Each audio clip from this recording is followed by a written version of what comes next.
MeMonster. Chapter 96. I came to a steakhouse with Evandel.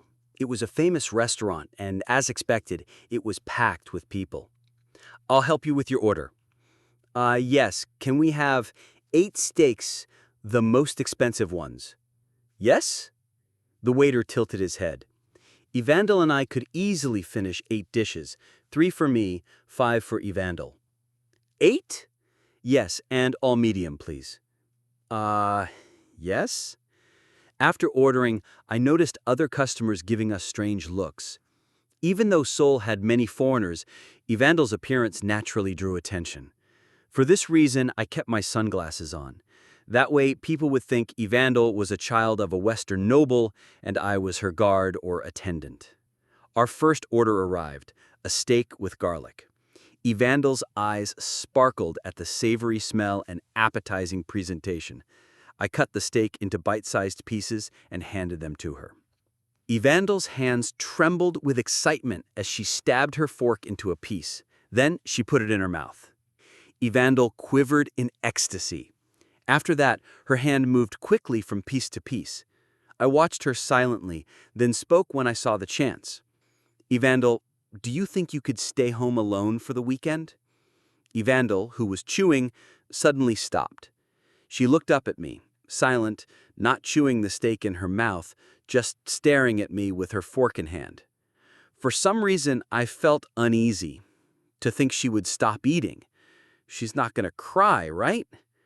In exchange, I spoke up before I could confirm my suspicion, I'll buy lots of toys for you today. Lots? Yes, lots. I had plenty of money, so I planned to buy anything and everything that could keep her company. Evandel looked at me, then nodded with a half-sulking, half-sad face. She stopped eating when she was about to put her fork down. Next is the tomahawk steak. The waiter brought a gigantic piece of meat as big as Evandel's head. Whoa! What's this? Evandel quickly regained her energy. After eating at the steakhouse, we went to the New World shopping mall. At first, I planned to take her to the toy floor. However, Evandel fixed her attention on a different place. She stared silently and didn't respond when I called her. What caught her attention was a pet store on the first floor and a white cat sitting in a glass cage. In a daze, Evandel exchanged looks with the cat. I also looked at the pet store. Admittedly, the white kitten was adorable. Cat. I immediately calculated the size of my dorm room, a 60-square-meter room with 2 rooms. It was enough to raise a child and a cat. And honestly, I'd always wanted a dog or a cat as well. Hajin. After staring at the cat for a long time, Evandel pulled on my sleeve. It was easy to tell what she wanted. I want to play with Hyung. Evandel pointed at the cat. She had already given it a name. Hyung? You mean that cat? Un. She replied with a bright smile. I glanced at the cat. Meow. When our eyes met, the cat raised its tail and meowed. I couldn't help but smile. I knelt down to Evandel's eye level. But, Evandel, if we raise Hyung, what about your ghost friends? Ghost friends? Yeah, they might fight. There were about 10 animals that Evandel had made. Evandel thought for a moment, then spoke resolutely. I will make sure they don't fight. Really? Then promise. I raised my pinky. Evandel clumsily hooked hers with mine. I rubbed her squishy cheeks and stood up. Then I went into the pet store and asked the employee, Hello, how much is that cat? 2 days later, Friday, 5 p.m., end of classes. Before I left, I looked back. Hyung, why did you bite this? Do you want me to scold you? Evandel was training our new cat with a stern face. I wondered if it was possible to train a cat. But that cat cost 6 million won. It would only make sense for it to understand a few human words. In fact, it wouldn't be strange if it could talk. Evandel, I'll be back soon, so have fun with Hyung, okay? We're not having fun. Evandel corrected me with a glare. Right. Don't scold it too much. I'm going. Un. Evandel didn't pay much attention to me and focused on Hyang. I felt a bit disappointed, but also relieved. I left the dorm relaxed. My first destination was Cube's portal station. To Seoul. Yes, Cadet Kim Hajin, confirmed. After arriving in Seoul, I took the portal connecting Seoul to Torino. To take an international portal, you needed a passport and ID. I gave the portal worker a fake identity and passport, both prepared by the Chameleon Tripack. As expected from fake identities from the Chameleon Troop, they worked perfectly.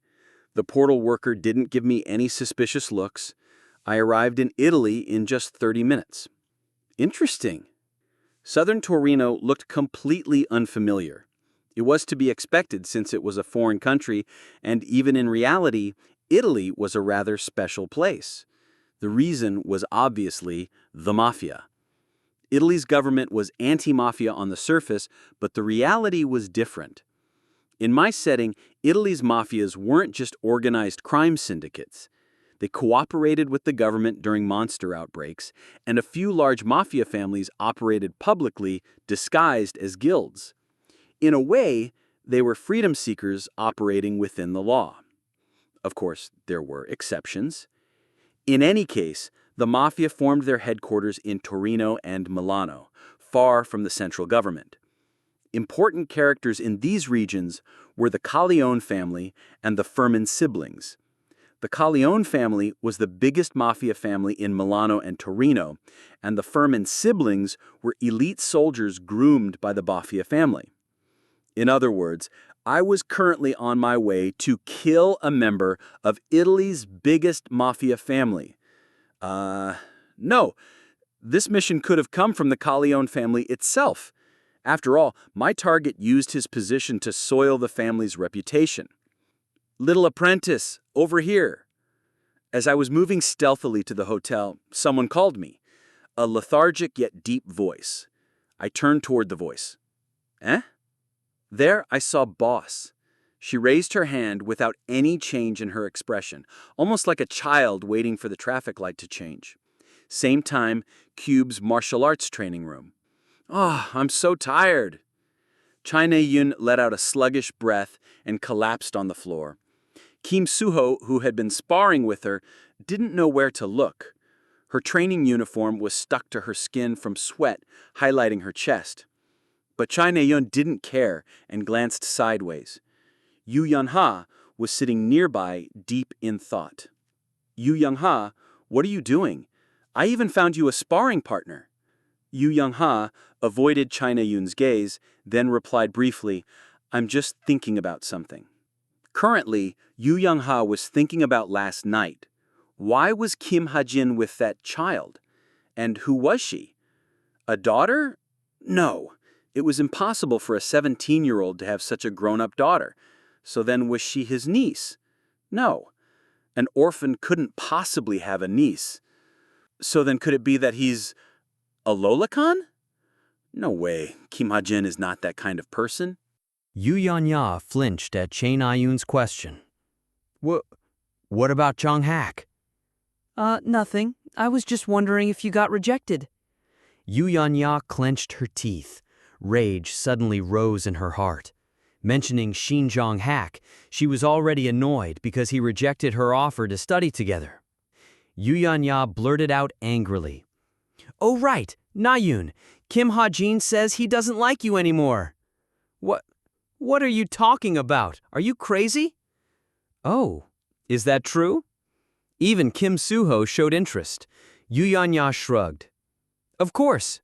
He says he likes Rachel more now. I've heard the rumors, right? I mean, even if I were him, I'd like Rachel more than Nayun. What? Are you crazy? Chain Ayun shot up. Yu Yanya wasn't intimidated and continued with a bright smile. I'm just saying, it's not like it matters, right? You said you don't like him. Chain Ayun was at a loss for words. She simply didn't know how to respond. After all, it was true that she said that. Chain Ayun glared at Yu Yanya, then sat down far away from her. Yu Yanya didn't look at her either. An awkward atmosphere settled between the two. "Hey guys, don't be like this. You were getting along until just now. Yu Yanya, do you want to spar with me? I'll help. You came here to train too, right? You too, Chain Ayun. Where did Yeong Han go?" Kim Suho, stuck between the two, muttered helplessly. Italy, Torino. I took out my bike in a deserted alley. Boss seemed surprised by the bike that appeared out of nowhere, rubbing her face with curiosity. I asked her, "Did you come to help?" "No, I won't be helping you." Saying that, she got on my bike. Standing next to it, I tilted my head. "What are you doing?" "Come, little apprentice, I want to go driving." I was a bit dumbfounded, but I got on in front of her and grabbed the handle. Whoom! The engine purred softly. I left the alley and drove onto the road. "Little apprentice, let's go around Torino once. We still have a lot of time," Boss whispered softly. "Sure." I did as she said. Horse saddle, antique. A horse saddle used by a nameless cavalryman 500 years ago. If you sit on this saddle, you will be able to handle rides better. Driving was easy thanks to the saddle I bought in Clancy Islet. I glanced back when I had the chance. Boss's hair fluttered in the wind. Tonight, at 9, there is a fellowship party planned in Torino's Leolin Mansion. Your target will serve as the party host. If you arrive around 8:30 p.m., he might be preparing for the party in the mansion garden. That will be a golden opportunity for your attack. I listened carefully. There is a forest next to the mansion, and inside that forest is an abandoned church. That church's steeple is the perfect high ground to snipe a target. Hearing that, I turned on the bike's navigation system. I searched for an abandoned church near Leolin Mansion, and the navigation found one. I set it as my destination and turned the handle. It didn't take long to get there. Although the road disappeared in the middle, my bike drove through the forest without a problem. Just as Boss said, there was a church buried in the forest. I stopped my bike near the church. The dilapidated building was covered in moss and vines, but climbing to its steeple would give a direct view of the mansion. I got off the bike and checked the time. 8:10 p.m. At that moment, Boss suddenly asked, "Little apprentice, can I watch you work?" My answer was obvious. I'd feel uncomfortable. "There's no need to." She grumbled and got off the bike. She was about to leave but suddenly stopped and glanced at my right hand and left arm. On my right ring was a ring, and on my left wrist was an obsidian bracelet. Her gaze was fixed on these two items. Oh, right, I suddenly remembered. Boss liked pretty equipment regardless of function. That was her personality. I remember writing that she loved sparkly items to death. Then suddenly Boss raised her head. We caught eyes. She gave me a somewhat envious look. When I stared back silently, she smacked her lips and spoke. "What are those accessories? They look nice." "It's a normal ring and a normal bracelet." "I'm okay with the bracelet, but that ring, do you want to—" "It's not for sale," I replied firmly. Boss narrowed her eyes and leered at me. "I never said I'd buy it. I have many items prettier than that ring in my vault. For example, Persian King Darius." "I'm jealous." I cut her off and jumped to the top of the church's steeple. As I got used to parkour, my movements were smooth and nimble even to my own eyes. I looked down from the top of the steeple. Boss was glaring at me, looking somewhat unpleased. "You can leave now." I was planning to.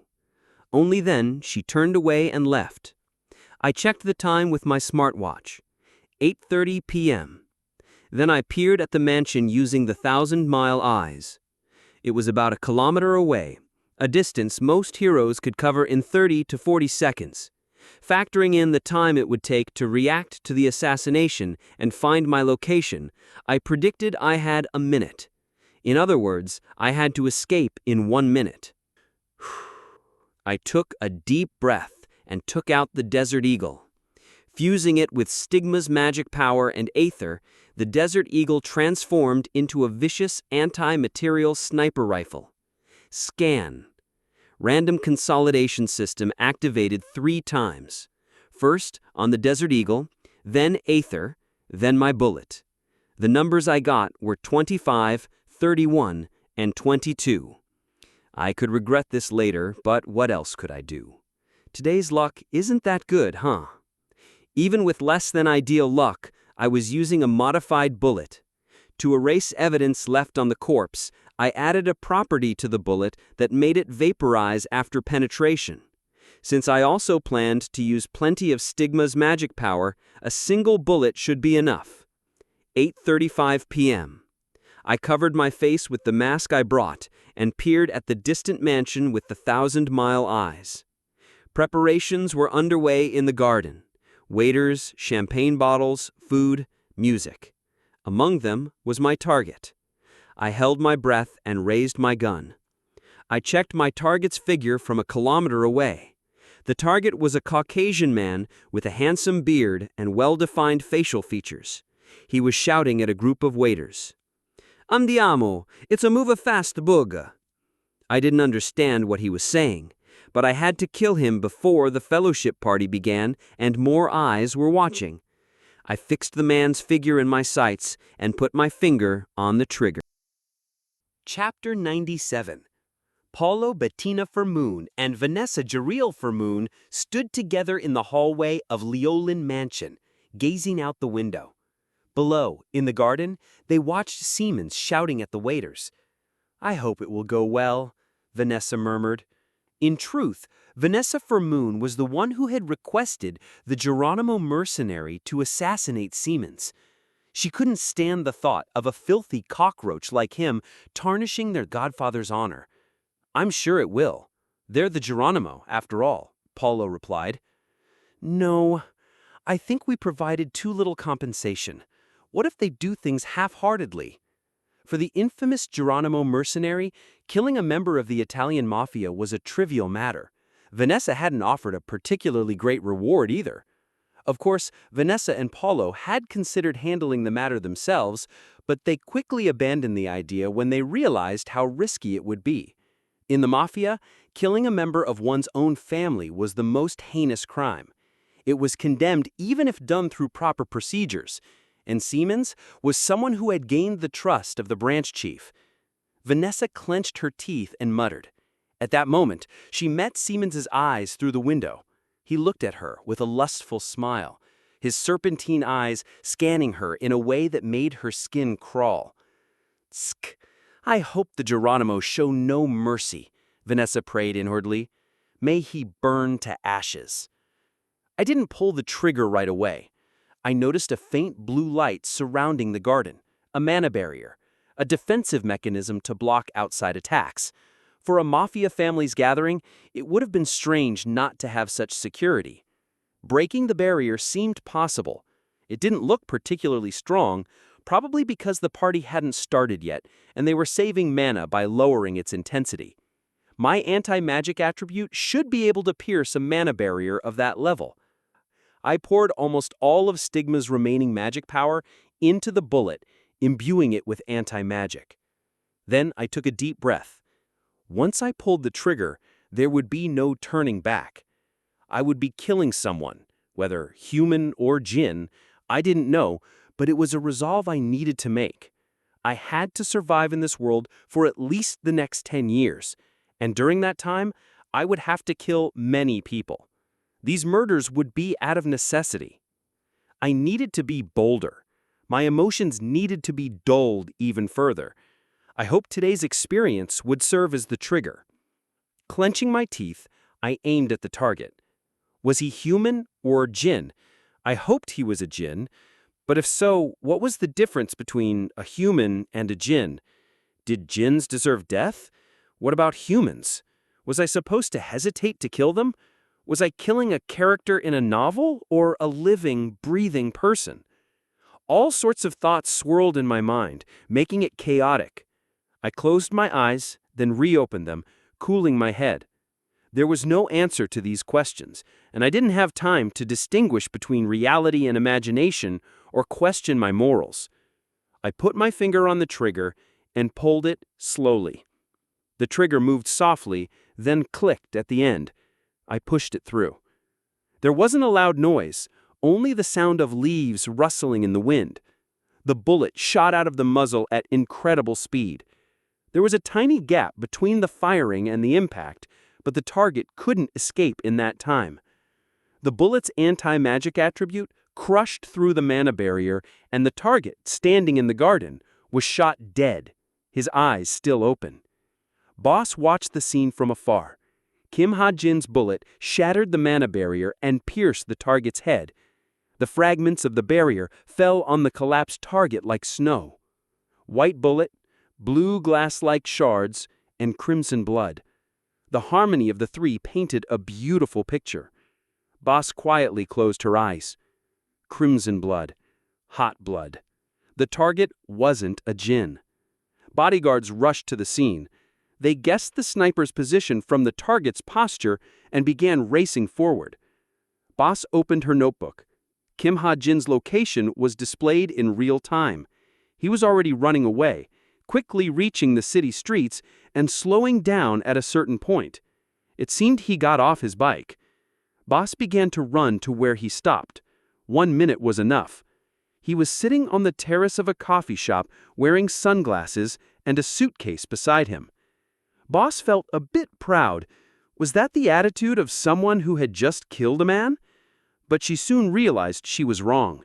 His hands were shaking, and cold sweat dripped from his forehead. Boss approached him slowly. "Little apprentice?" At her voice, his shoulders shook. Boss sat down in front of him and stared. His eyes were hidden behind his sunglasses. "You did well." "Did I?" "Yes." Kim Ha-jin stared at her for a long time, then spoke in a trembling voice. "That's good." Boss had nothing more to say. At that moment, a staff member brought over a cup of Americano. Kim Ha-jin picked it up with shaking hands and, fuck, that's hot! He stuck out his tongue to cool it, then carefully blew on the surface before taking another sip. He looked fine on the outside, but his mental state was clearly shaken. Boss gave him a compassionate look. Damn it. I ordered an iced coffee, too." Embarrassed, Kim Ha-jin let out a dry cough. Boss nodded and asked, "How was it?" "People say there's a first time for everything." And that was it. "Right. It's not easy to make money." Boss picked up the coffee cup Kim Ha-jin had put down. She unleashed her magic power and cooled it. "But little apprentice, money is the only thing you can trust. Especially for people like us." "Us?" Kim Ha-jin tilted his head, confused. "We don't have a family. We grew up without ever having a family." Kim Ha-jin seemed to ponder her words, then nodded and replied with a grin, "Well, I guess so." Boss liked his answer. She liked him more the better she got to know him. Today was especially so. His bullet broke the mana barrier and killed the target. The power of anti-magic was undeniable. My eyes weren't wrong. Kim Ha-jin will certainly become the silver bullet to kill him. Boss thought joyfully. "Oh, right. Can you give me the reward as an item?" Kim Ha-jin suddenly asked. "Item?" "Yes, item." Kim Ha-jin knew Boss had many precious items. Since she didn't know much about their market price, he figured that choosing an item worth 300 million won would get him something rarer and more valuable. Simply put, Boss was a bit of a pushover. Kim Ha-jin also knew his incredible luck. Boss, unaware of Kim Ha-jin's thoughts, nodded after a moment. "Understood. I will prepare your reward myself." "Great. Then since I'm done with the mission, I'll go back now.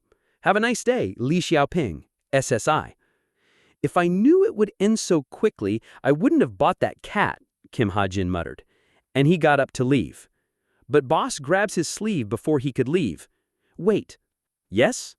"From now on, don't call me Li Xiaoping." Boss raised her head and looked at Kim Ha-jin. "Call me Boss instead." A cool breeze blew past them. Boss's hair fluttered, and Kim Ha-jin stared into her eyes. After swallowing hard, he slowly spoke. I don't want to. Good. Huh? Boss, who had been full of confidence, suddenly looked dazed. What do you mean? Well, I haven't decided yet. What? Boss frowned, but Kim Hajin wasn't fazed and spoke even more boldly. It's up to me to decide where I belong. Now is too early to decide, so... Ha ha! Late at night, I returned to Cube. I felt drowsy, but the sensation of the trigger and the image of fresh blood shooting into the air were still vivid in my mind. Feeling somewhat dirty, I walked along the dark road in a daze. Whew! Before I knew it, I was inside my dorm, standing in front of my room. When I opened the door with the fingerprint scanner, I saw Evandel and Hae-young sleeping on the couch, cuddled together. I walked up and stroked Evandel's head. Evandel opened her eyes sleepily. With a drowsy face, she smiled sweetly. I held her in my arms, she rubbed her cheek on my shoulder and asked, "Did you bring yummy food?" "Ah, I've forgotten. I should have brought some Italian food." "Tomorrow. We can eat it tomorrow. It's late now, so you should sleep." I carried her into the bedroom and put her on the bed. Since the bed was Evandel's, I slept on the living room couch. "You're up too." When I returned to the couch, Hae-young was sitting up and yawning. I smiled and lay down. Hae-young looked at me for a moment, then hopped onto my stomach. After a big yawn, she curled up into a ball. Hae-young's surprisingly cute. I stroked Hae-young's back and slowly drifted off to sleep. The midterms began. However, Cube's second semester midterm period was more bleak and desolate than the first. Reporters and family members were prohibited from entering due to the trouble during the last midterm. There were even rumors that Cube was planning to get rid of midterms entirely. Although things were going differently from the original story, I didn't care much about it. Even in my novel, I glossed over the second semester, so I didn't know much about what would happen. Today's test was way too hard. Yeah, what was up with that hell mode difficulty? Shouldn't we sue the professor? After the first written exam, I heard many cadets complaining. They said the exam was unfair, but for a first-place cadet like me, written exams were just days when classes ended early. Hey, Kim Hajin! Someone ran up and blocked my path. It was Chain Ayun. I tilted my head silently. Chain Ayun seemed unsure what to say after her dramatic entrance. She fiddled with her fingers and glanced at me. After a while, she finally spoke. "Are you going to the library?" "No, I'm going back to my room." "What, you're not going to study?" "Nope," I replied bluntly and started walking again. Chain Ayun followed. Then, you don't have study guides or anything?" "No."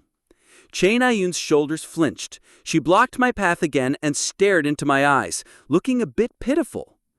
"Can you help me out? I bombed today's exam too." "Now? It's the middle of exam week." "I can stay up and cram. Apparently just memorizing key points will boost your score by 10 points. I think you're better off asking Yu Yanha for that." "But I had a fight with Yu Yanha." At that moment, I received a message on my smartwatch. It was from Kim Hosup. "Hajin-chan, I found out who August Benjamin is." I asked Jepethau where he was. The Hafraj, but Hafraj was already dead. Then I finally understood why the Book of Truth couldn't find Ernan Jesus. He was already dead. He was living in a Korean retirement center until 4 years ago when he passed away. Who would have thought it? What a twist! What a twist! I understood. Thank you. By the way, Hajin, I decided to quit my job. I put in my resume at the place you recommended. That's a good idea. For now, can you tell me the location of that retirement center? After sending the message, I checked today's date, September 7th. The next main story was coming up. If I could deal with Tomer before then, it would be a great burden off my back. "Come on, I'll buy you something delish." I ignored Chain Ayun, who was murmuring to herself, and ran to the portal station. Chapter 98. Wow. Milano, Italy. Inside the Colleon family's Leolin mansion, Vanessa and Paolo watched the CCTV footage of Friday's assassination. Perfection as expected. Geronimo's work was flawless. Siemens was killed instantly, and the assassin vanished as if he never existed. He escaped from Torino, deep within the Colleon family's sphere of influence, without leaving a trace. But what killed him? Paolo asked. Vanessa rested her chin on her hand and replayed the tape. The CCTV's low quality couldn't capture exactly what happened. I'm not sure. I think it was a bullet. Guns were indispensable weapons even in the current era, although often called well-assembled toys compared to artifacts. The firearm market was as large as the artifact market. Cold weapon artifacts were mostly traded between guilds or individuals, or through auction houses and special markets like the Violet Banquet. Guns, on the other hand, could be used by ordinary civilians, and high-class masterpiece guns could even kill low intermediate rank monsters. In other words, the firearm trade was much more active and frequent than artifact trade. There shouldn't be anyone in Geronimo Mercenary who uses a gun. But that was the extent of guns, a tool for self-defense against weak monsters, used by ordinary people. There was no reason for the powerful to use guns. But it looks like a bullet no matter how I look at it. How would a magic bullet pierce through the barrier? Anyways, Vanessa's expression turned cold and intimidating. You better keep quiet about the whole thing. Don't open your mouth no matter what happens. We know nothing about what happened. Got it? This was a secret they had to take to their graves. Godfather Colleon cared most about the safety of his family. He would be enraged by Siemens' death. No matter how much of a fool Siemens was, it was Godfather Colleon's unbreakable creed that punishment of a family member be carried out openly. Of course I know. Paolo nodded as if to ask why she would mention something so obvious. However, Vanessa was worried. In movies, it was always someone like him who slipped up. Unable to trust her brother's words, Vanessa even took out a magic contract. Sunshine Haven. The retirement center where Fern and Jesus stayed was on the outskirts of Seoul. Its name and appearance made it seem more like a comfy resting place than a retirement center. I walked up to the entrance and knocked. Soon, a middle-aged woman, likely a caregiver, appeared. She looked at me and smiled. Just as I was about to introduce myself, she spoke. "Wow, it's been a while, Hajin." "Yes?" Caught off guard, I froze. A short silence fell as if I'd been hit on the back of the head. I quickly regained my composure. Kim Hajin. Or rather, Kim Chungdon. Chungdon wasn't a rock, but a person. It was entirely possible he moved around and did things on his own. Thinking about it, this place was only 10 minutes from Chungdon's original house. Yes, nice to meet you. It's been a while. That's what I said. Thankfully, it must not have been too out of character for the caregiver to react normally. "You must be busy with hero training lately. What brings you here? Oh, come in." She invited me inside, and I followed. I looked around. The place was bigger than it seemed from outside. In the living room, 6 people were talking and playing Go and Shogi. They noticed me and laughed heartily. "It's been almost a year. How've you been?" At that moment, the caregiver asked, You see, I hesitated. I didn't know how to bring up the topic." "Yeah?" It's about Agus Ajashi." "Agus? Oh, that South American man." I nodded. It seemed Chungdong had some sort of relationship with August Benjamin. I wasn't too surprised, since Chungdon's past was in the hands of the co-author. He must have done something to complicate things again, but as far as I was concerned, this situation wasn't too bad. The co-author probably didn't expect me to arrive here so soon.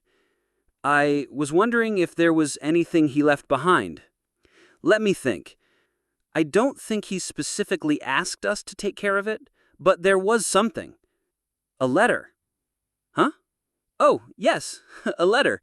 How did you know? My eyes widened. A letter. Thankfully, it seemed the plot device I put in was left unchanged. Where's that letter? It's in the memorial along with his ashes. Why? Well, I needed to think about how to answer. I knew nothing about Chungdun's personality, but from the caregiver's soft gaze and the retiree's smiles, I could surmise he was amiable. He and I had a promise? Oh, you did. Right, you did like introducing yourself to retirees and listening to their stories. I think his ashes are kept inside Soho Memorial. Thank you. I bowed. After exchanging a few pleasantries, I left for the memorial the caregiver mentioned. Soho Memorial.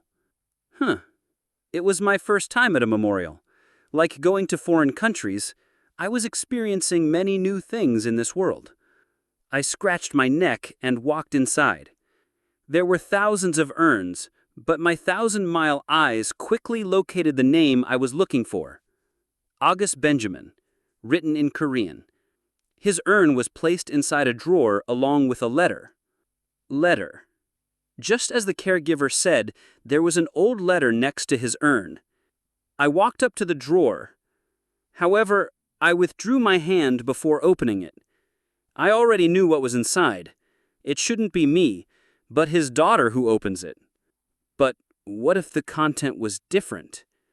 Worried, I opened the drawer and took out the letter. It was written in squiggly letters I couldn't read. After translating it with my smartwatch, I saw it was the same as what I created in my setting. Relieved, I placed the letter back and turned around. Then I entered Violet Banquet. In this situation, the truth agency could only tell its client one thing.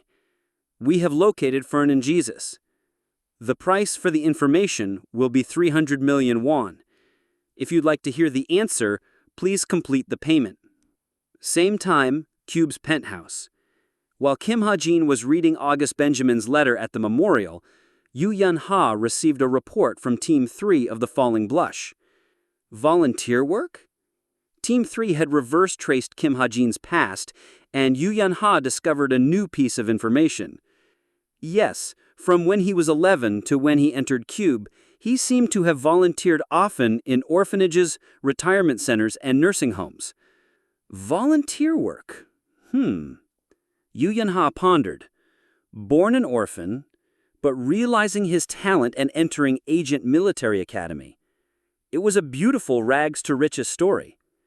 If it were her, she would have thrown her shabby past away. But Kim Hajin didn't forget his past. In fact, he continued his volunteer work so as not to forget it. Yu Yun Ha remembered seeing someone like him, not in real life, but in a movie. Amazing! Yu Yun Ha exclaimed in awe. Not forgetting his past and trying to find it. Not using his strength for fame, but only when necessary. His way of life, faithful to his beliefs and principles, was something Yu Yun Ha couldn't help but admire, even if it differed from her own values. Rather than that, isn't there anything more? Like about his birth? We're looking into it as much as we can, but we're at a complete standstill. There was no other trace of his past left. Dig deeper. Although she was somewhat unhappy, she let it go. And next, an incident broke out in Torino at the Corleone family's mansion. Corleone? Yu Yun Ha raised her eyebrows. She was planning to form a partnership with the Corleone family. Her goal was to smuggle artifacts. The Italian mafia had many black artifacts. Artifacts not reported to the central government. Artifacts dug up by the mafia were prohibited from being exported, so Italy's government and guilds could buy them cheaply. What Yu Yun Ha wanted were such artifacts. What incident? One of their executives was assassinated, but because they think the assassin came from Korea, they are asking us to search for the assassin. Search, you say? Yu Yun Ha pondered. With Team 3's full force, finding a mere assassin wasn't difficult. What do you think? Can you do it? It's not impossible. Oh, and why is that? We just hired a rather useful recruit. Yu Yonha frowned. Because of her suspicious nature, she didn't trust people she hadn't handpicked. Is that so? Yes. I will send you his profile now. Yu Yonha opened the profile with an unsatisfied look. Kim Hosup. 17 years old, 168 centimeters tall, 78 kilograms. Agent Military Academy graduate. Gift is super high-speed network. Connects his brain with a computer, showing incredible ability in information searching and tracking. Search speed increases with higher computer specs and internet speed. Late night, Tuesday. I left my room and came outside dorm 1. Ah, Kim Hajin, over here. The person who called me waved her hand. When I stopped near her, Chae Na-yoon ran up, smiling. Ah, is this it? The study guide? Yeah, so stop texting me. I gave her the study guide she'd been pestering me about. I didn't write it, I just copied it from Yu Yonha's personal database. Yu Yonha had a habit of saving everything she wrote. Ah, thank you so much. I'll pay you back for this favor for sure. You don't need to. Just study harder. I stared at Chae Na-yoon.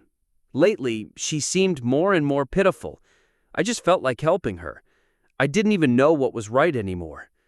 In the past, I couldn't look straight at her face when I thought about the day that would inevitably come. But now, I just had to not be found out. Just like how I assassinated that mafioso. I just had to kill him and escape unnoticed. But because of this thought, I kept... Okay, but again, thank you so much. I'll go study immediately. Chae Na-yoon smacked my arm, then ran off to her dorm, hugging the notebook. That hurt. I rubbed my arm as I watched her leave. Why did she always hit me so hard? Cube was so empty during written exam week, time seemed to fly by. Before I noticed, Friday came. Hey! 1:30 p.m. after the final written exam, Chae Na-yoon appeared in front of me with a bright face. She'd been living in the library for days. It seemed everything went well. Thanks, I survived because of you. Really? Yeah, I must have gotten at least 5 problems I wouldn't have gotten otherwise. That's a big difference, right? I guess so. Next week is combat exam week. Naturally, I was a bit nervous. My goal was to bring my ranking up to about 200. But what was more important was what came afterwards, the incident that would happen after the combat exam. Oh, right. Do you want to go there after the combat exam? It'll be on me. Where? Hanjeonggak. It's a really famous Korean restaurant on Ganghwa Island. You've heard of it, right? It's just as famous as the restaurant you took me to in Paris, Kim Soo-ho and you. Hanjeonggak. It was the highest class restaurant I had in my setting. I was curious what the food there tasted like. It would undoubtedly be the pinnacle of Korean food. But I'm not going. What? Why? I'm not going. I don't have the time. You can go with Kim Soo-ho. What? Are you jealous? Jealous? That was a word I couldn't just gloss over. I frowned and glared at Chae Na-yoon. Are you crazy? Fine. If you don't want to come, don't come. I just wanted to pay you back for treating me in Paris. I'm not going. After cutting her off, I headed back inside. Wait, just the two of us can't go even if I wanted to. My dad will get mad if he finds out. She kept talking nonsense until the end. The weekend flew by and Monday came. Combat exam week had begun. The first combat exam was a team challenge. It had similar rules to the first semester's duels, but was done between 2 teams. Team Rachel will be on offense, Team Yohei will be on defense. Team Rachel was in the first battle of the day. Our opponent was Team Yohei. Team Yohei's leader was Miyamoto Yohei, a top-class warrior from cultivation class. Apparently, Yohei's ancestor was the famous Miyamoto Musashi. For the record, this wasn't part of my setting. Ready. There were many spectators watching the battle. Of course, it was practically empty compared to the previous midterm, but many cadets still came to watch. It was to be expected, as Rachel's team and Yohei's team were participating. "Get into formation," Rachel said. We got into the formation we'd prepared. The two warriors, Rachel and Jinho-sung, stood in front, and the supporter, Ibo-gyu, stood protectively between me and Tomer. I raised my cadet handgun and spoke to Ibo-gyu. "You don't need to protect me. Focus on protecting Jammer." "What? Why?" "I'm gonna go take their magician's head." It was about time for me to display my strength. And as always, my strength operated by the principle of strong against weak, weak against strong. Now that I had curve shot, a magician hiding in the backline was nothing but prey. "Wait, shouldn't you—" While Ibo-gyu was worrying, the judge shouted loudly, "Duel, begin!" Chapter 99. The team duel arena was completely different from the first semester's one-on-one duel arena. Unlike the first semester's Colosseum-like circular arena, the team duel took place in a rectangular arena, 130 meters wide and 250 meters long. As soon as the judge signaled the start, the arena transformed into a mountainous landscape with rocks and shrubbery. These obstacles separated the two teams, but they helped me more than they hindered me. "Jinho-sung and I will charge forward. Everyone else can slowly chase after us while supporting us from the back," Rachel said. However, I jumped up to a nearby tree. Hajin she?" Rachel's confused voice rang out from below. I smiled and gestured. "Go ahead. I'll support everyone from above." Rachel nodded, entrusting me with the job. Then Rachel and Jinho-sung charged forward. I followed, jumping from tree to tree. Suddenly, a sharp arrow cut through the air toward me. I quickly bent my waist like a bow, and as the arrow shot past me with a narrow margin, time seemed to slow down. Wow! At my current light-bodied state, dodging like this was easy. Thanks to my new physique, my steed stat was around 6.3 points. I was practically a ninja.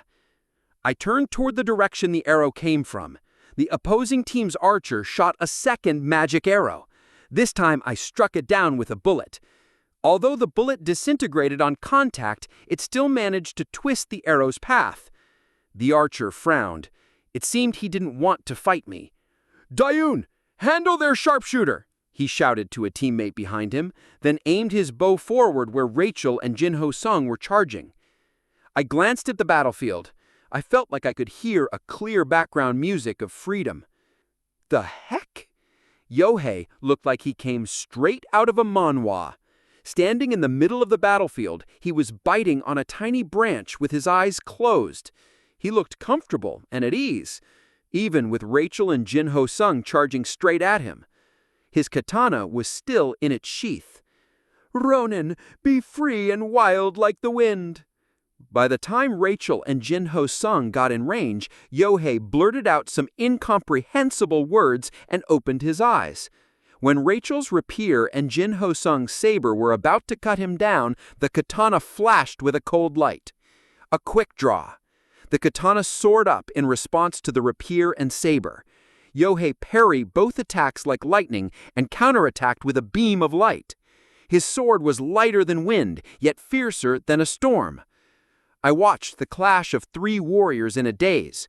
Yohei was fighting two cadets on his own, with Rachel being one of them.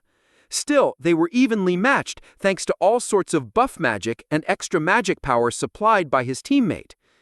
It was then that I understood their team formation. Yohei stood at the front line, a sharpshooter was positioned in the middle, and a supporter and a warrior protected their magician in the back. It was the so-called 4-Protect-1. Their strategy was to throw everything they had onto Yohei. The sharpshooter supported both the front line and back line, while the magician poured buffs and magic power into Yohei. It was an efficient defensive strategy, as long as the magician didn't die, and as long as there wasn't a hyena like me lurking around. I made a detour and looped around to the magician, who was protected by two people. It seemed I wasn't talented at moving stealthily, as their warrior discovered me. A muscular warrior with a buzz cut threw his axe at me. The axe flew like a boomerang, cutting down greenery around me, then returned to his hand. When he spotted me and the gun in my hand, he frowned. Why is a sharpshooter here alone? Without answering, I fired a barrage of bullets. The warrior stabbed his axe into the ground without flinching. When he imbued magic power into it, the axe grew big, and the supporter next to the magician raised his shield to block the bullets. Meanwhile, I looked for blind spots in their defense. Although his magician was hidden behind the supporter, I felt I could reach him if I shot from above. During combat training, cadets were special protectors that absorbed damage to vital points. By design, cadets were instantly eliminated if their neck protectors were hit. At that moment, the warrior and supporter exchanged glances that seemed to say, "You protect the magician, I'll get that sharpshooter." The warrior charged at me with his axe. I didn't mind. In an obstacle-filled environment perfect for parkour, a slow warrior couldn't catch me. I hopped from tree to tree, keeping my eyes on the magician's position. The supporter must have felt my gaze, and he performed something unique. Conjunction! In an instant, his kite shield multiplied and surrounded them. But there were still gaps in their defense. By design, shields couldn't form a perfect cover. Tiny gaps inevitably existed. That is where I aimed. Hooah! The warrior swung his axe. It turned giant and crushed the tree I was standing on. I jumped off at the same time, making a big turn in the air. Psh! Pieces of the tree scattered, and my body turned upside down 10 meters in the air. At the same time, I activated bullet time. Time slowed down, and I held up my gun. I could see a tiny gap between two kite shields. Since the speed and trajectory of my bullets were completely within my control, my job was simple. I twisted the gun slightly to the right and fired. Whoosh! The bullet curved oddly in midair. I could clearly see its movement. The bullet, which should have flown straight, suddenly dropped down. Then, almost like a homing missile, it dug through the tiny gap between the shields. Ark! The magician's scream rang out. Because he trusted the shields, he didn't pay attention to his safety. If he had even a single layer of barrier, he wouldn't have been eliminated. But he tried to conserve his magic power, and as a result, Team Yohei Magician Yu Su-han eliminated. His neck protector was struck by my bullet. "Ah, the sly bastard!" The enraged warrior and supporter rushed toward me. "Come on, sly!" I climbed up a tree. Then, just as a monkey would throw banana peels from a tree, I fired constantly. Get down! Get down here! Every time the warrior threw his axe, I hopped to another tree and kept provoking him. Meanwhile, the frontline battle was coming to a close. With the magician's support cut off, Rachel and Jinho Sung began to push back Yohei, and the opposing team's sharpshooter was busy dodging Tomer's magic attacks. With the only two people who could help them chasing after me, this battle was practically over. 10 minutes later, in the victor's waiting room, as soon as the duel ended, I asked Yu Yanhei for information on Yohei. He has the wind attribute, the rarest among water, wind, earth, and fire. His gift lets him use his magic power to display wind-like movements. Just like how wind is constant and intangible, he can send several sword strikes simultaneously and dodge his opponent's attacks fluidly. The name of his gift is Covenant of Wind. In summary, his gift and physical abilities are both excellent, but because he's lacking in magic power, he is weak in drawn-out fights. It seemed he formed his team to make up for this weakness. The magician Yu Su-hwan has a magic called Target Chain, which transmits spells and magic power to a connected target from a long range. If he survived until the end, this fight would have been more difficult. Yohei's battle sense is said to be second only to Kim Suo and Xinjiang Hawk. Yu Yanha's message was thorough, like a report. Cadets often kept their gifts secret, but she was even knowledgeable about that. It seemed asking her was a good idea. At that moment, the waiting room door opened and Rachel walked in. With her usual expression, she spoke. "Good work, everyone." Although her face didn't show it, her voice was full of joy. Anyone could see Rachel was ecstatic. Especially, Rachel looked at me and made a thin smile. Hajin, we were able to win thanks to Hajin eliminating their magician. I shouldn't be praised. I went off on my own. If you failed, we would have called you a troll, but since you succeeded, you're a hero. I was shocked. I thought you were Guan Yu when you suddenly said you were going to take their magician's head, Ebook Yu said with a smile. Rachel continued looking at me for a while, then nodded warmly. Yes, well done. By the way, where's Jamer? Jamer? Oh right, Jamer's not here. She did well too. When I tilted my head, Ebook Yu added, Jamer. I kept getting confused. Jamer and Tomer. Tomer was her real name, and Jamer was her fake name. Anyway, why hasn't Tomer responded to my message I sent her about having found Fern and Jesus? Violet Banquet had a trustworthy system. Although I asked her for 300 million won, she shouldn't be worrying about being scammed. Did she not have the money? Let me go find her. I stealthily left the waiting room. I walked down the hallway and searched for Tomer. She wasn't in the bathroom or another waiting room. Soon, I found her in an alley near a vending machine. Tomer was hiding and calling someone. I eavesdropped as I walked toward her. If you could loan me some money? Just like I thought, Tomer didn't have the money to pay for the information. At Tomer's careful question, the caller responded, Is that all you're going to say? How long are you going to drag out what should only take 2 weeks to do? He was clearly irritated. Sorry. If you can't close it out by the end of the week, prepare to receive punishment. Oh, right. Didn't you also lose the item team leader sent you? About that, I'm really sorry, but I'm pressed on money, so are you out of your mind? You sold it because you needed money? No, I didn't sell it. I just lost it. Yeah, I'm proud of you. Tomer hung up, dejected after being yelled at for a long time. She let out a deep sigh and turned around. I was standing in front of her. She immediately froze. However, nothing from the call would have indicated she was a djinn. She seemed to realize it too. So she breathed out a sigh of relief. I asked as I put coins into the vending machine, What happened? You're short on money? Tomer walked past me silently. Want me to lend you some? But what I said carelessly seemed to draw her attention. She turned her head and looked at me. You don't know how much I need. Well, you're a magician. I can loan you as much as you want if you're willing to write a promissory note. Magicians could rake in money if they wanted. Clunk, clunk. A bottle of Sprite rolled down from the vending machine. I might not look like it, but I'm quite rich. I left the duel arena carrying my exhausted body. Our team's second duel was at 3 p.m. There are only 2 duels left, so cheer up, Kim Hajin. Hey, Kim Hajin. While I was encouraging myself, a familiar voice rang out behind me. I turned and saw Chain Ayun walking up.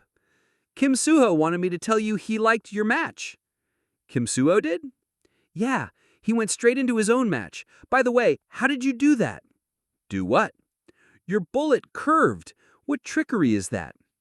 Chain Ayun asked in a furtive voice. I retorted simply, My gift. What a boring explanation. I want to fight too. My matches don't start until afternoon.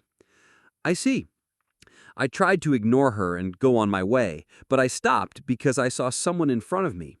Xinjiang Hawk and Yu Yan Ha were only 10 steps away. Xinjiang Hawk's dry, cold gaze fell on me. It felt like he was looking at me in disdain because of the emotionlessness in his eyes. It was almost like I was in a haunted house. He was handsome but scary. Xinjiang Hawk quietly looked back and forth between me and Chain Ayun. After receiving his gaze for a moment, Chain Ayun frowned and shot back, What do you want? Xinjiang Hawk's laughter flowed out from the crease between his teeth. He liked this side of Chain Ayun, although Yu Yan Ha standing next to him didn't seem to understand why. Xinjiang Hawk sauntered towards us. Almost as if to switch places with him, I walked past him. Are you leaving? Yu Yan Ha asked, her eyes still fixed on Xinjiang Hawk. Yeah, What about you? Are you going to your match? Yes, it's at 11 a.m. I see. As I walked past her, I suddenly remembered something. Oh, right, hey. Yes? Only then did Yu Yen-ha turn to face me. I spoke briefly and simply. Bullets, 5.55 millimeters. You want me to get some for you? Yeah, but a lot of them. It's possible, but what do you need assault rifle bullets for? I think I'll need them in the future. Hold on. Yu Yen-ha immediately turned on her smartwatch. How many? About 600? Six what? 600. You know that high-rank 5.55 millimeter magic bullets are at least 200,000 won per bullet, right? So in total, it'll be 120 million. Is that too much? I gave her a look of disappointment. After looking at me in a daze, Yu Yen-ha suddenly put on the smile of a queen. I can do something like that with my eyes closed, so don't try to scratch my pride needlessly. So, do you also need a weapon to go with it? No, the bullets are all I need. I was about to place my hand on Yu Yen-ha's shoulder out of habit, but I realized it halfway through and stopped. I let out a dry cough, then I put my hands in my pocket. Yu Yen-ha hated people touching her. I'm leaving now. Yes, wait. This time, Yu Yen-ha grabbed me. It's about that ginseng. What about it? We'll be able to make medicine with it in 2 weeks. So I was wondering, are you asking if I have any more? Yes. It's looking like it's going to take a long time for us to look for proper traders. I rubbed my chin and pondered. Ginseng. To be honest, I felt like I could obtain one by hiking a few times. I can't say for sure that I'll be able to, but if I do, I'll trade it for your company shares. How about it? That's fine. While we were talking, I could hear Shin Jung-hak's voice from the back. Chae Na-yoon, why are you staying close with someone like him? What? What are you spouting so suddenly? You didn't forget about what happened before, right? You were the one who said he was weird and told me to squash him. I misunderstood him at the time. Someone like him. It was a bit unpleasant to hear, but that's just how Shin Jung-hak was. He had strong pride in his bloodline and status. Even in reality, they were something to be proud of. Although the nobleness of his bloodline couldn't compare to royalty, Shin Jung-hak's ancestor was a prime minister who served a king, and his grandfather, Shin Myung-chul, was a true noble who saved starving Koreans after outcall.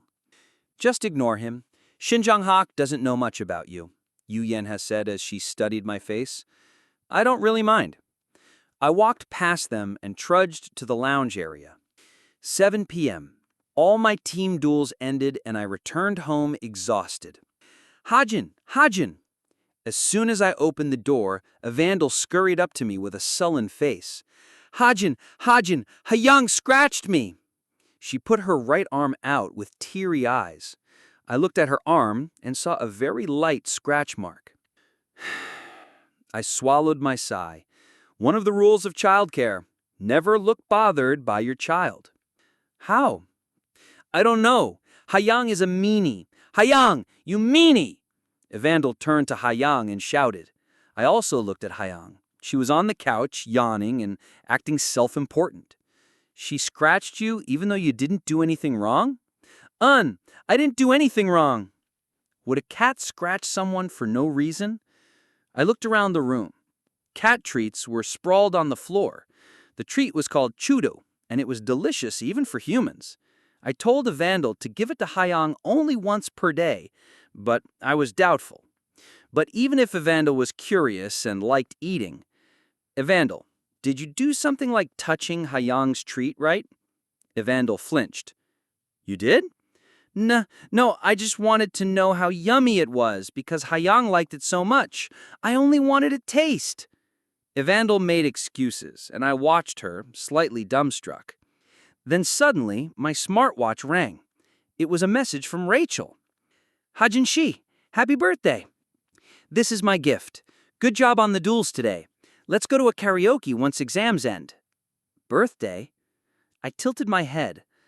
Then I remembered that today was September 8th. It was indeed my birthday. I turned on my smartwatch, wondering how Rachel knew. I quickly found out. I had a party hat saying happy birthday on my Messenger profile. Chapter 100. 9 p.m. End of the first exam. Chae-na-yeon was lying around, scrolling through social media. With the first exam over, cadets were more active online. Yoo-yeon-ha. It was difficult, but I'm glad the result was great. Good work, everyone. #cube, #exam, #our team. After finishing the day with 3 wins, Yoo-yeon-ha had gone to a cafe with her team to celebrate, uploading a group photo of them eating together. Chae-na-yeon felt a bit jealous, especially because her own team's atmosphere was gloomy. Ugh. Since their last fight, Chae-na-yeon and Yoo-yeon-ha hadn't spoken. Chae-na-yeon wanted to make up, knowing she was the one that started it, but it wasn't as easy as it sounded. Ding! Chae-na-yeon left a subtle apology by clicking like, and then kept scrolling. Below Yoo-yeon-ha's post was Shin Jong-hak's. Jong-hak 2.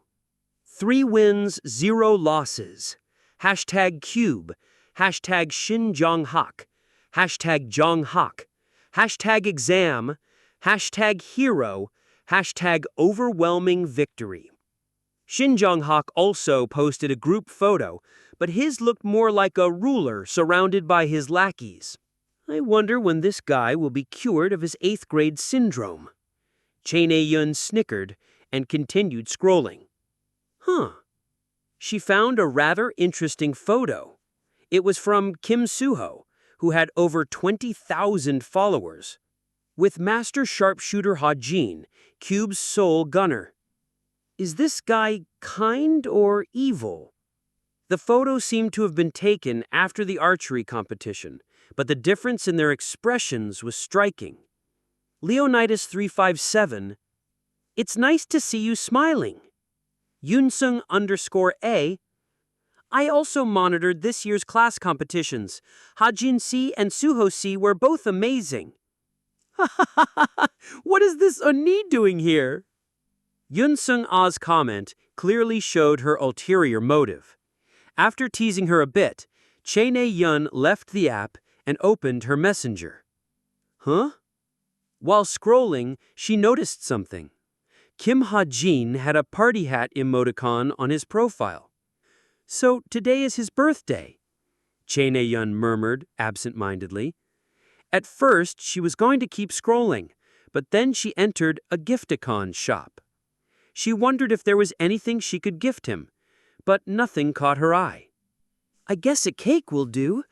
Or, no, maybe I should give something to him in real life rather than online. No, why would I do? I'm not crazy. Just a text message is enough. Chae-na-yeon quickly typed a message. Kim Ha-jin, it's your birthday today. When she didn't receive any response after 5 minutes, she added another line. Happy birthday! Why aren't you responding? This time, he replied almost immediately. Thanks.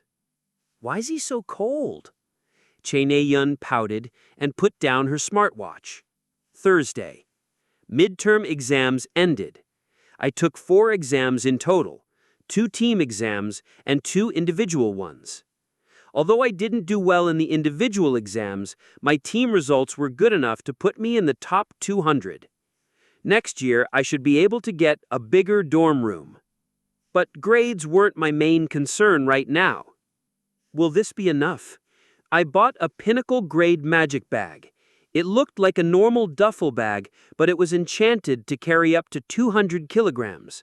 It cost 40 million won, and I stuffed it with all sorts of items: an icebox, tent, cooking wares, ramen, pork chops. Woong. My smartwatch vibrated. Cube will be on break next week.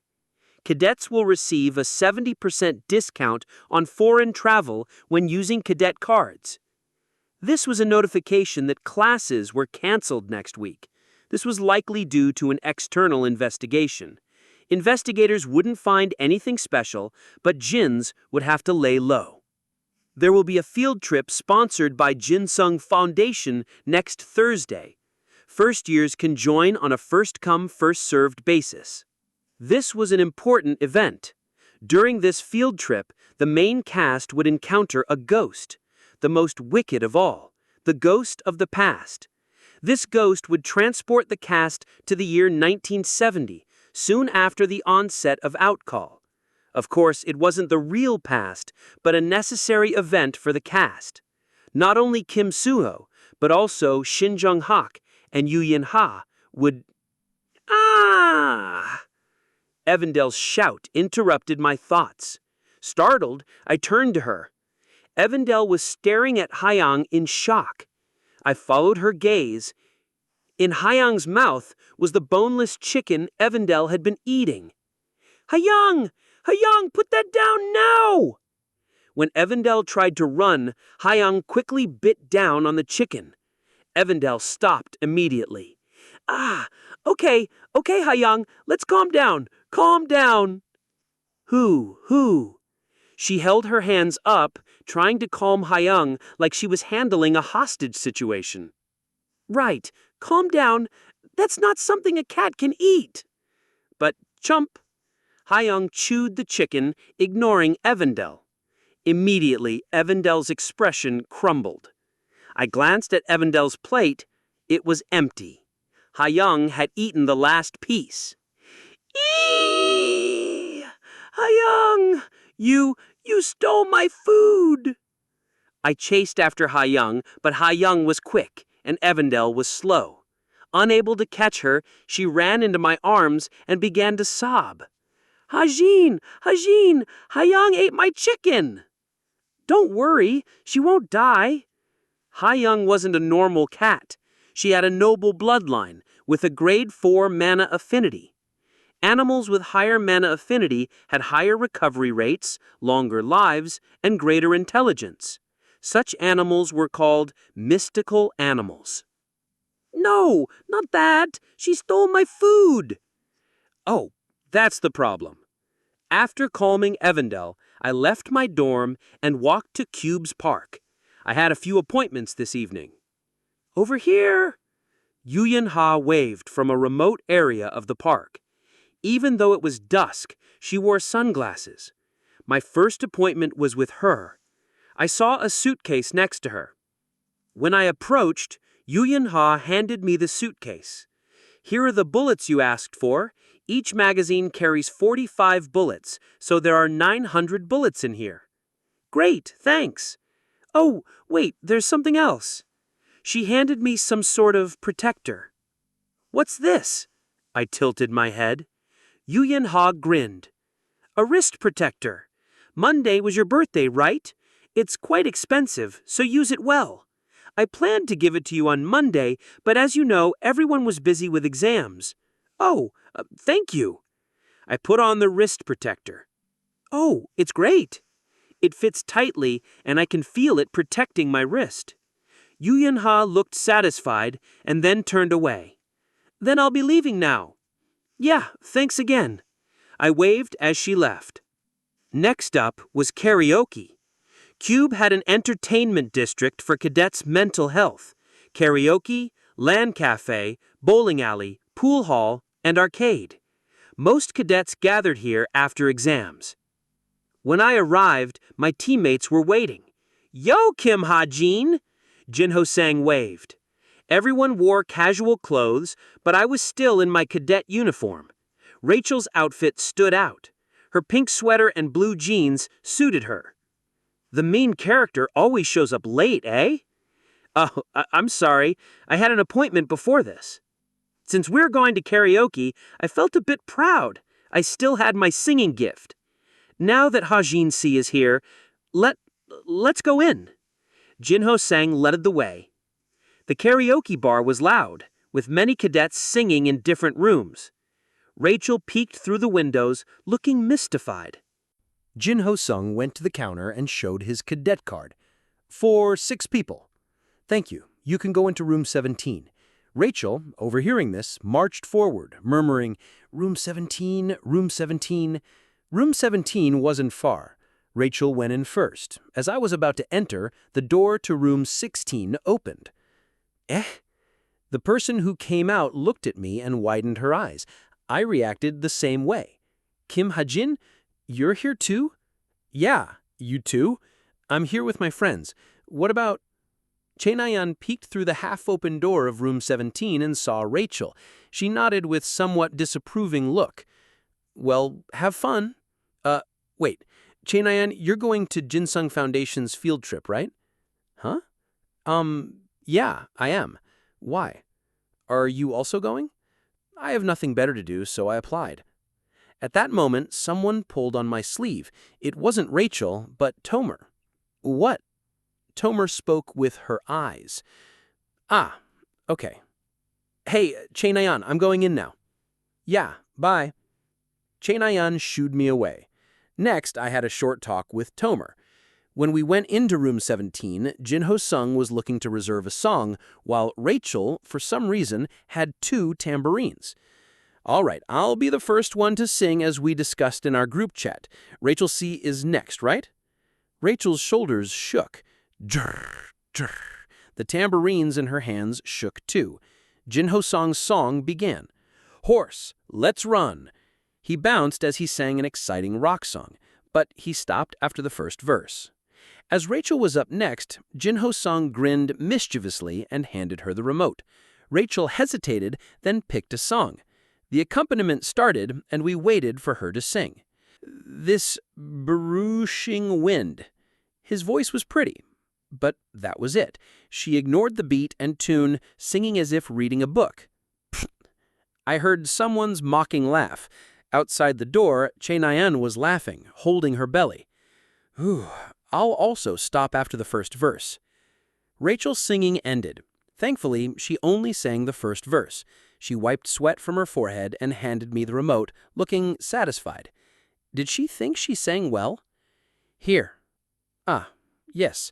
I took the remote. When I put it down after entering my song, Rachel stealthily took it again. She seemed to have gained confidence and was planning to reserve another song. That day, Rachel sang a total of 6 songs and caused quite a bit of pain for me and the others.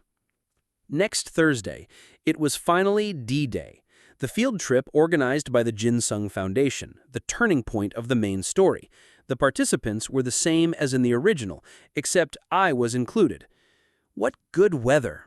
A clear autumn sun shone down. I barely made it to Seoul Portal Station on time. Ah, Kim Hajin is here. The 5 people already there pointed at me. I ran up to them. You're 2 minutes late. Shin Jung-hak pointed at his watch. I checked the time. He was right. It was 6:02 a.m. I cupped my hands and apologized. Sorry. Shin Jung-hak waved his hands silently. A limousine was already waiting for us. The 6 of us got in one by one. The limousine Shin Jung-hak prepared was spacious and luxurious, with a high ceiling and a long seat stretching from end to end. I sat down randomly. Hajin, do you want some? Kim Suho sat next to me and offered me a jelly. No, I'm fine. Then give it to me. Chae Na-yeon snatched the jelly away. As she nibbled on the bear-shaped jelly, she asked Shin Jung-hak, "What are we doing there?" Lots of things. Wind Mountain is Jinsung Group's property. We'll meditate on the peak and spar a bit. Our destination was Wind Mountain, on the outskirts of Seoul, 800 meters above sea level. Wind Mountain was famous in Korea, created after the magic power explosion 50 years ago, and had a high concentration of mana. Ooh, that sounds fun. I didn't know how fun it would be, but I knew it would be a spectacle. I looked around the limousine. Kim Suho, Chae Na-yeon, Yu Yan-ha, Shin Jung-hak, Lee Young-han all looked out the window like they were on a picnic. In the original story, they suffered from lack of water and food. They better thank me later. Kuhum. I let out a dry cough and crossed my legs. The duffel bag behind me felt reliable. What are you doing? Yu Yan-ha met my eyes and asked, puzzled. I grinned and crossed my arms. Immediately, Yu Yan-ha frowned. Seoul outskirts, Wind Mountain entrance. A black limousine stopped at the foot of the mountain, looking out of place. Soon, the driver got out and opened the back door. 5 good-looking men and women got out along with 1 average-looking man. Whew! Chenayan, first to get off, breathed in the mountain air and stretched. Doesn't it feel like we're going on a picnic? She hit Kim Soo-ho's shoulder, who was yawning next to her. Yeah. Kim Soo-ho's reaction was dry. Actually, he seemed a bit arrogant as he scanned the mountain. Pff, what, did you catch Shin Jung-hak's illness? Huh? No way. When Chenayan commented, he quickly returned to normal. At that moment, Shin Jung-hak's secretary finished talking with him and stood in front of us. There is a cabin prepared in the mountain. The master Jinsung Foundation invited will come later tonight. Ooh, a master. Who? At Chenayan's question, Shin Jung-hak grinned. You'll be surprised when you meet him. For now, let's climb. We have to reach the peak by 3. The hike began without much thought. The 6 cadets climbed in this order: Lee Young-han, Yoo Yeon-ha, Shin Jung-hak, Chenayan, Kim Soo-ho, Kim Hajin. Rustle, rustle. They stepped on leaves blanketing the ground. The mountain was steep, but it was no problem for cadets, and their laughter continued. The air is great, so this is why it's nice to be in a high mana area. It feels like magic power is being pumped into my lungs. Kuhum. Well, Chenayan, if you're with me, you can enjoy better places than this whenever you want. Oh, a dragonfly. About 90 minutes passed. They should be near the summit, but the hike seemed endless. The mountain is pretty tall, huh? Or did we take a wrong turn? I don't know. Let's just keep going. They felt something was off but kept going. The cheerful mood faded and they climbed for another 30 minutes. A strange sensation crept in. Hey, doesn't it feel eerie? Chenayan muttered, unable to bear the atmosphere. Yoo Yeon-ha, who was ahead, slowed down and joined the group. Her arms were covered in goosebumps. Yoo Yeon-ha, Jung-hak, does it normally take this long? I don't know, but I don't think we took the wrong path. Shin Jung-hak looked around. Shwa! A cold wind blew, rustling the leaves. Yoo Yeon-ha trembled at the sharp sound. Strange. Something was strange. Kim Soo-ho explained in a low voice. We've been walking on flat ground for the past 30 minutes. Everyone stopped and held their breath. The uncomfortable feeling became unease. They realized Kim Soo-ho was right. Although they were climbing a mountain, they were walking on flat ground. No one noticed until Kim Soo-ho mentioned it. Don't worry, Wind Mountain is a mana-rich mountain, so a natural spell might have... Wait. Kim Soo-ho interrupted Shin Jung-hak. He quickly looked around, his face serious. Hajin, where's Hajin? Huh? The rest turned, looking around. But Kim Hajin was nowhere to be found. What? He really disappeared, Yoon Yeon-ha muttered, her face pale. Hey, stop messing with us and come out, Chenayan shouted, but her voice didn't echo. A heavy silence fell. One of the 6 had disappeared. The remaining 5 stood still, blankly. Thank you for listening.